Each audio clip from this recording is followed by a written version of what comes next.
नमस्कार, मैं अशोक कुमार पांडे और स्वागत है आपका टीसीएच पर। खुश तो आप बहुत होंगे, जिस तरह से पेट्रोल डीजल की कीमत बढ़ी है, देशभक्ति कर पा रहे होंगे तो खुश तो आप बहुत होंगे। लेकिन मैं आज आपको बताऊंगा कि गोदी मीडिया इस सरकार को बचाने के लिए किस किस लेवल पर कितना गिर रहा है और कितने झूठ आपके सामने सच बनाकर परोसे जा रहे हैं, जिसका जवाब देना बहुत जरूरी है। मैं बाकी सब पे आऊं उससे पहले कल एक बहुत छोटी सी घटना हुई थी जिसको बहुत बड़ा बना दिया गया। उस घटना की बात करता हूं। वेदांत नाम का एक लड़का है जिसने 12वीं की परीक्षा दी और 12वीं की जब परीक्षा दी, रिजल्ट आया तो फिजिक्स में उसके नंबर बहुत कम आए थे। अब स्टूडेंट को भी पता होता है कि अगर हमने एग्जाम दिया है तो उसमें कैसा परफॉर्मेंस किया है। उसने कहा कि नहीं, इतना कम नंबर मेरा नहीं आ सकता। उसने अपील की, मेरी कॉपी मुझे दिखाई जाए, री इवैल्यूएशन किया जाए। उसकी कॉपी की स्कैन कॉपी उसके पास भेजी गई और उसने जब देखा तो वो बेचारा बिल्कुल परेशान हो गया, क्योंकि ये तो किसी और की कॉपी थी, यानी उसके नाम पर किसी और की कॉपी चेक कर दी गई थी। उसके जब कुछ समझ में नहीं आया तो उसने ट्विटर अकाउंट बनाया। अच्छा स्टूडेंट होगा इसीलिए उसका ट्विटर फेसबुक नहीं होगा, तो उसने ट्विटर अकाउंट बनाया और ट्विटर अकाउंट बनाकर यह लिखा कि उसके साथ ये अन्याय हुआ है, सीबीएसई ने ये गड़बड़ी की है। अब देखिए, सरकार या पत्रकारों को क्या करना चाहिए था, उसके साथ खड़ा होना चाहिए था, इस गड़बड़ी का इलाज हो, इसके आरोप की जांच हो और उसकी सही कॉपी उस तक पहुंचाई जाए, इस बात की मांग करनी चाहिए थी। लेकिन दूरदर्शन का एक पत्रकार है, सॉरी, पत्रकार मैं नहीं मानता ऐसे लोगों को, पत्रकार ऐसे नहीं होते हैं, एंकर हैं। उन्होंने जो किया वो कमाल था। हुआ यह कि आईटी सेल के ट्रॉल अपने सरकार के ऊपर किसी तरह का कोई प्रहार बर्दाश्त नहीं कर सकते। उनको यह बात बर्दाश्त नहीं होती कि उनके सरकार से कोई सवाल पूछा जाए। मोदी जी मेलोडी खिलाते रहे, मस्त रहे। वैसे मैं आपको बता दूं, एक वीडियो दिखाता हुआ चलूं।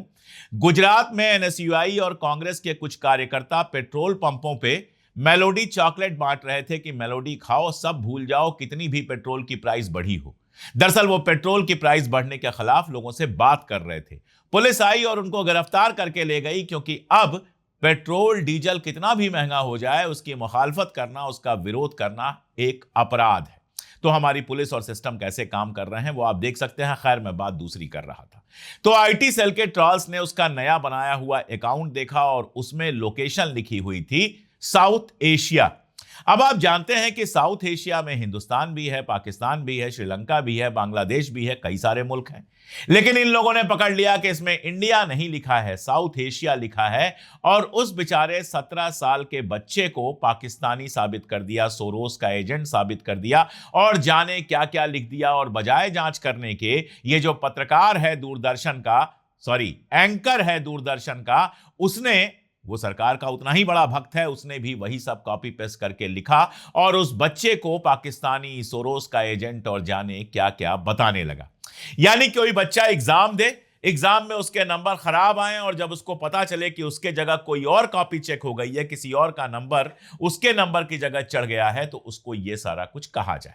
बाद में जब लोगों ने जम के गालियां दी, लोगों ने जम के सवाल उठाए और उसका सगा भाई सामने आया कि मैं हूं, चेक कर लीजिए मेरा अकाउंट, आप उसमें इंडिया दिखा रहा है, मेरे भाई ने अपनी परेशानी बताने के लिए ट्विटर बनाया है, तब जाकर होश आया। लेकिन होश आने के बाद भी उसने अपना ट्वीट तो डिलीट किया, लेकिन यह लिखा कि लोकेशन क्लियर होनी चाहिए। यह क्लियर नहीं होना चाहिए कि सीबीएसई गड़बड़ी कर रही है कि नहीं, लोकेशन क्लियर होना बहुत जरूरी है।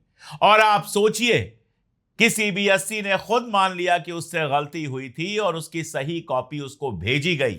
लेकिन यह पत्रकार, सीबीएसई की उस गलती से पत्रकार बोल जाता हूं भाई, आदत है, यह एंकर, यह सरकार के दलाल उस बच्चे को सोरोस और जाने क्या क्या साबित करने पर लगे हुए थे। यह मीडिया का हाल है। तो फिर आप सोचिए कि जब पेट्रोल डीजल की कीमतें बढ़ रही हैं तो कितना सारा झूठ बोला जा रहा है। सबसे बड़ा झूठ यह बोला जा रहा है कि दुनिया भर में पेट्रोल की प्राइसेस बढ़ गई हैं, इसलिए हिंदुस्तान में प्राइसेस बढ़ी हैं। जिन कंट्रीज का आप नाम ले रहे हैं, ऑस्ट्रेलिया, ये वो वेस्ट की कंट्रीज, वहां जब दुनिया में पेट्रोल की प्राइसेस कम हुई थी, जब क्रूड ऑयल 50-60 पर पहुंच गया था, तो पेट्रोल की प्राइसेस बहुत कम कर दी गई थी। जब बढ़ा है तो बढ़ाई गई हैं, मार्केट से कनेक्टेड है। और अपने यहां क्या हो रहा है कि जब वो बहुत कम था, $50-60 था, तो भी आप ₹90 दे रहे थे, और अब जरा सा बढ़ा है तो आपको ₹7 फिलहाल बढ़ा दिया गया है। और आगे कितना बढ़ाया जाएगा ये किसी को पता नहीं। वैसे जब इंटरनेशनल की बात कर रहे हैं तो एक आंकड़ा आपको दिखा देता हूं।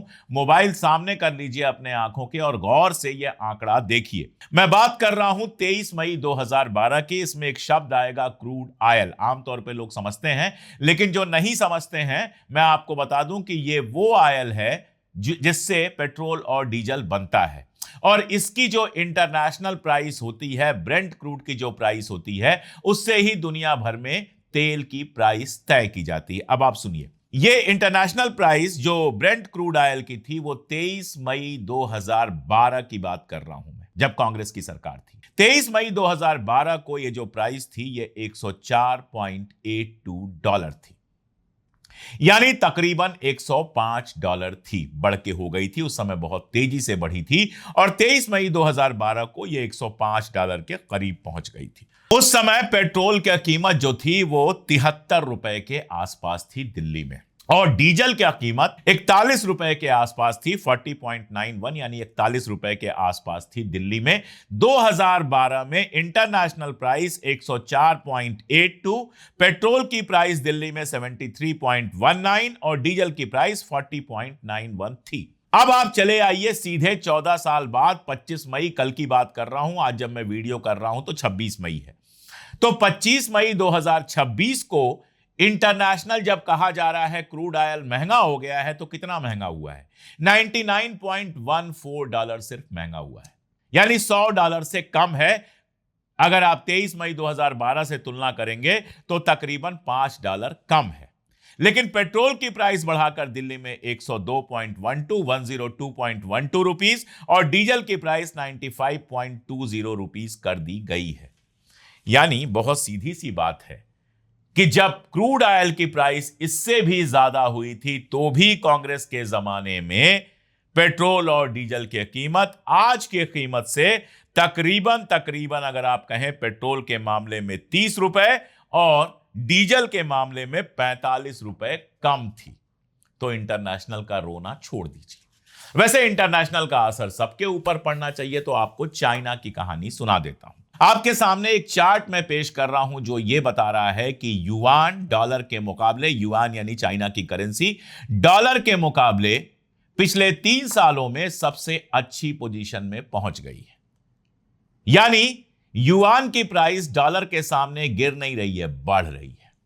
और भारत में रुपए की जो प्राइस है, रुपए की जो वैल्यू है, वो 89 सालों में 79, यानी कि 1947 में जब हम आजाद हुए थे, तब से लेकर अब तक अपने सबसे लोवेस्ट लेवल पर 96 के आसपास पहुंच गई है। तो अगर इंटरनेशनल असर है तो चाइना पर भी पड़ना चाहिए, और चाइना पर तो यह असर नहीं पड़ा है, आपके ऊपर यह असर क्यों पड़ रहा है? सीधी सी बात है कि इंटरनेशनली प्रॉब्लम्स हैं, होर्मुज में बंदी है, सब कुछ हम जानते हैं, लेकिन चाइना ने अपनी इंटरनेशनल पॉलिसी कायदे से चुनी और इसीलिए उसके पास न तेल की कमी है, ना उसकी करेंसी नीचे जा रही है। और यही नहीं, जो फॉरेन करेंसी रिजर्व्स हैं यानी डॉलर रिजर्व हैं, वो भी अगर आप देखेंगे तो चाइना में काफी हैं। 2024 से तुलना करेंगे तो 2026 में अभी 6 महीने बीते नहीं हैं, उसके बावजूद उसका जो फॉरेन करेंसी रिजर्व है वो 2024 के लेवल के पास पहुंच गया है। आपके यहां फॉरेन करेंसी रिजर्व लगातार नीचे जा रहा है। निर्मला सीतारमण जी कह रही हैं 3 F's की प्रॉब्लम है, फ्यूल की प्रॉब्लम है, फर्टिलाइजर की प्रॉब्लम है, फॉरेन करेंसी की प्रॉब्लम है। अब इन 3 F's को कैसे F किया गया है मैं उसकी बात नहीं करूंगा, उस शब्द का इस्तेमाल नहीं करूंगा, लेकिन यह प्रॉब्लम इसलिए है कि आपने अपने दोस्त गलत चुने और आपने जो अपनी इकोनॉमिक पॉलिसी बनाई वो घटिया बनाई, खराब बनाई, हिंदुस्तान के हितों के उलट बनाई। और इसीलिए आपके इन्वेस्टर जो हैं वो अमेरिका में जाकर अरबों डॉलर का इन्वेस्टमेंट करने वाले हैं। इसीलिए ईरान से और रशिया से तेल खरीदने के लिए आप अमेरिका का मुंह देख रहे हैं, अमेरिका के हाथ पांव जोड़ रहे हैं कि वो अलाउ करे तो रशिया और ईरान से तेल खरीद सके। अगर रशिया और ईरान से तेल और बाकी चीजें आती रहती तो आज हमारे पास शानदार रिजर्व होता, हमको पेट्रोल डीजल और बाकी सारी चीजों के लिए परेशान नहीं होना पड़ता। अब एक और झूठ आप देखिए, और वो झूठ है हरदीप पुरी जी का। हरदीप पुरी जी ने 12 मई को कहा था कि सरकारी तेल कंपनियों को जबरदस्त नुकसान हो रहा है और इसकी वजह से कंपनियां रोज 1000 करोड़ रुपए का घाटा उठा रही। और इसके सामने आप देखिए हिंदुस्तान टाइम्स की 21 मई की रिपोर्ट। 21 मई की रिपोर्ट बताती है कि जनवरी से मार्च के बीच में, यानी पहली तिमाही जो थी उसके बीच में सरकारी तेल कंपनियों ने 19,470 करोड़ रुपए का प्रॉफिट कमाया है। 19,470 करोड़ रुपए का प्रॉफिट कमाया है, जो पिछले साल में इसी पीरियड में जो प्रॉफिट कमाया गया था उससे 40.74% ज्यादा है। यानी ये कंपनियां, आप देखिए Indian oil corporation, Hindustan petroleum corporation limited, ये और भारत पेट्रोलियम कॉर्पोरेशन लिमिटेड जो हैं वो जबरदस्त मुनाफा कमा रही हैं। पिछले मार्च के अंत तक मुनाफा ये कमाती रही हैं। जंग शुरू हुई थी 28 फरवरी को, लेकिन मार्च तक ये जबरदस्त मुनाफा कमाती रही हैं और सरकार जो आयल सेस लेती है उस अकाउंट में लाखों करोड़ रुपए हैं। इसके बावजूद मैंने आपको बताया कि जरा सा इंटरनेशनल प्राइस बढ़ा और इन कंपनियों ने जबरदस्त कीमत में बढ़ोतरी कर दी। तकरीबन 7 रुपए की बढ़ोतरी हुई है 10 दिन के अंदर। आप एक बात और बताइए कि सरकार जनता को राहत देने के लिए बनाई जाती है या राहत सिर्फ अडानी और अंबानी के लिए है? जनता के सामने सरकार उस बिजनेसमैन की तरह आती है जिसको सिर्फ जनता को लूटना है, लूटने के अलावा कुछ नहीं करना है। राहत देने की कोई बात नहीं है, लूट की बात है। इन कंपनियों को क्या यह नहीं कहा जा सकता था कि भाई आपने इतना प्रॉफिट कमाया है, अब थोड़ा कम भी प्रॉफिट कमाएंगे तो काम चल जाएगा, प्राइस मत बढ़ाइए। और अब आखिरी बात मैं करता हूं, उस एंकर की बात करता हूं, नाम मैं नहीं लेना चाहता। एक बार आज तक के मंच पर उनसे हमारी बहस हो चुकी है, मैं नाम नहीं लेना चाहता। तो वो एंकर महोदया कह रही हैं कि प्राइस बढ़ने से डीजल पेट्रोल के क्या फर्क पड़ता है। और जो एंकर महोदया कह रही हैं वो आईटी सेल के बहुत सारे ट्रॉल कह रहे हैं। ये लोग क्या कहना चाह रहे हैं मैं आपको समझाता हूं। ये लोग कहना चाह रहे हैं कि एक आम आदमी जो मोटरसाइकिल चलाता है वो महीने में मान लीजिए 10 लीटर पेट्रोल का उपयोग करता है। अब अगर पेट्रोल 7 रुपए बढ़ गया तो उनका जो कुल खर्च बढ़ेगा वो केवल 70 रुपए बढ़ेगा। इसलिए पेट्रोल डीजल की कीमत बढ़ने से कोई खास फर्क नहीं पड़ता। इन लोगों ने जानबूझकर यह झूठ क्यों बोला है ये तो आप जानते हैं, ये बताने की जरूरत नहीं है। लेकिन इस झूठ के पीछे क्या है वो मैं जरूर आपको बताना चाहता हूं। पेट्रोल और डीजल सिर्फ कार और मोटरसाइकिल चलाने के लिए यूज नहीं किए जाते हैं। वैसे तो इनसे हवाई जहाज का भी फ्यूल होता है, लेकिन सबसे ज्यादा जो असर पड़ता है वो पड़ता है ट्रांसपोर्ट पर। जितनी ट्रकें चलती हैं वो सारी ट्रकें डीजल पर ही चलती हैं। और ट्रकें जो होता है, जब ट्रक चलती हैं, ट्रक का कोई एवरेज 40 और 50 का नहीं होता है और वो कोई 10 और 20 किलोमीटर नहीं चलती हैं और वो 10 लीटर डीजल में उनका काम नहीं चलता है। हजारों लीटर डीजल वो भरवाती हैं और देश के एक कोने से दूसरे कोने में सामान लेकर जाती हैं, जिसको ट्रांसपोर्ट कहते हैं। अनाज भी ट्रांसपोर्ट होता है, खाने का तेल भी ट्रांसपोर्ट होता है, चीनी भी ट्रांसपोर्ट होती है। जितनी चीजें आपके पास हैं, यहां तक कि दवाइयां भी ट्रांसपोर्ट होकर आती हैं। और इसीलिए जब डीजल की कीमत बढ़ती है तो इन सारी चीजों की कीमत बढ़ जाती है। जाइए बाजार में, सब्जी महंगी हो गई है, आटा महंगा हो गया है। कल ही दैनिक भास्कर की रिपोर्ट में पढ़ रहा था कि 17% महंगाई बढ़ी है। 100 रुपए का सामान बढ़कर 117 रुपए का हो गया है। कई सारे लोग गए, ऑटो वालों का इंटरव्यू लिया, बाकी सबका इंटरव्यू लिया, लोग त्राही त्राही कर रहे हैं। ऑटो वाला कह रहा है कि पहले जो हम दिन के 500 रुपए 1000 रुपए कमा लेते थे, हमारी कमाई घटकर 200-300 रुपए हो गई है। और दवाई जो हमारी पत्नी की 1000 रुपए में आ जाती थी, अब 2500 की हो गई है। यानी आप समझिए कि हर चीज की कीमत बढ़ जाती है जब डीजल की कीमत बढ़ती है, पेट्रोल की कीमत बढ़ती है। लेकिन हमारे एंकर जो हैं वो आपको समझा रहे हैं कि आपके ऊपर कोई असर नहीं है। आप बाजार में जानते हैं, आप जानते हैं कि क्या असर है या क्या नहीं है। दरअसल मोदी जी के आने के बाद एक सवाल पूछा जाता है कि कोई चीज सस्ती हुई है, तो मैं अक्सर कहता हूं कि हां, सस्ती हुई है। गोदी मीडिया के एंकर्स और आईटी सेल के ट्राल्स के ईमान का कीमत बेहद कम हो गई है। एक जमाना था, आप याद कीजिए, अमिताभ बच्चन सुपरस्टार महानायक लिखा करते थे कि मैं पेट्रोल भराने गया तो पेट्रोल वाले ने पूछा कि कितना पेट्रोल डाल दूं, तो मैंने कहा कि 2-4 रुपए का पेट्रोल गाड़ी के ऊपर छिड़क दो, गाड़ी में आग लगानी है। आज आप कहेंगे तो 2-4 रुपए का पेट्रोल, वो कहेगा, दबेगा ही नहीं। उसका जो हैंडल होता है वो 2-4 रुपए के पेट्रोल के लिए दबेगा ही नहीं। तो जो लोग 70 रुपए लीटर पेट्रोल पर अपनी गाड़ियां फूंक रहे थे, आज उनको कोई फर्क नहीं पड़ता। सुधीर चौधरी पेट्रोल के जोक्स और मीम शेयर कर रहे थे। रामदेव 40 रुपए लीटर पेट्रोल देने की बात कर रहे थे कि जब अपनी सरकार आएगी और काला धन वापस आ जाएगा तो 40 रुपए लीटर पेट्रोल मिलेगा। बहुत साफ बात है कि शायद काला धन डबल होकर जमा हो गया है, इसीलिए पेट्रोल 100 रुपए लीटर मिल रहा है। और भी बहुत सारे लोग हैं। अनुपम खेर जो सरकार के प्रवक्ता बन गए हैं, उनको भी उस जमाने में बड़ी परेशानी होती थी। उनका ड्राइवर लेट हो जाता था क्योंकि उसको साइकिल से आना पड़ता था। अब लगता है कि ड्राइवर ई रिक्शा चला रहा है, इसीलिए पेट्रोल डीजल की कीमत बढ़ने पर उसे कोई फर्क नहीं पड़ता है। वो खेर साहब के पास बिल्कुल टाइम से पहुंच जाता है। एक हीरोइन हुआ करती थी जो कहती थी कि अच्छा है मेरा अंडरवियर डॉलर है, अगर रुपया होता तो सरक जाता। अब वो पता नहीं पाउंड पहन रही हैं, युआन पहन रही हैं, या अब भी डॉलर ही पहन रही हैं, क्योंकि अब इस तरह की बात वो नहीं करती।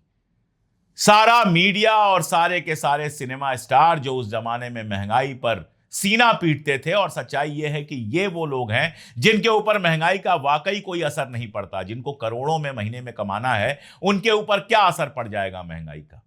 लेकिन उस समय ये लोग लगातार महंगाई पर बोलते थे, और आज ये लोग बिल्कुल खामोश हो गए हैं और टीवी के एंकराएं सामने आकर हमको समझा रही हैं कि महंगाई से कोई फर्क नहीं पड़ता है।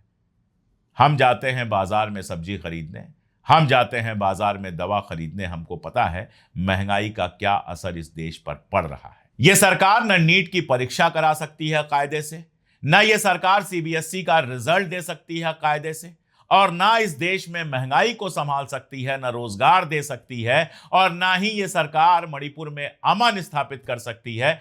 ये सरकार कर क्या सकती है वो आप अच्छी तरह से जानते हैं। अडानी साहब को दुनिया की सारी सुविधाएं दे सकती है, एंकराओं को खरीद सकती है, और रात में खड़ी होकर पूरे बेशर्मी के साथ बोल सकती है कि देखिए सूरज कितना शानदार चमक रहा है। वैसे एक और काम कर सकती है, जंगलों को इतने बुरे तरह से काट सकती है कि इस समय जो गर्मी है वो बिल्कुल नाकाबिले बर्दाश्त है। बाकी क्या कहूं, आप बताइए कमेंट में आपकी क्या हालत है, आपके यहाँ महंगाई कितनी बढ़ी है, घटी है।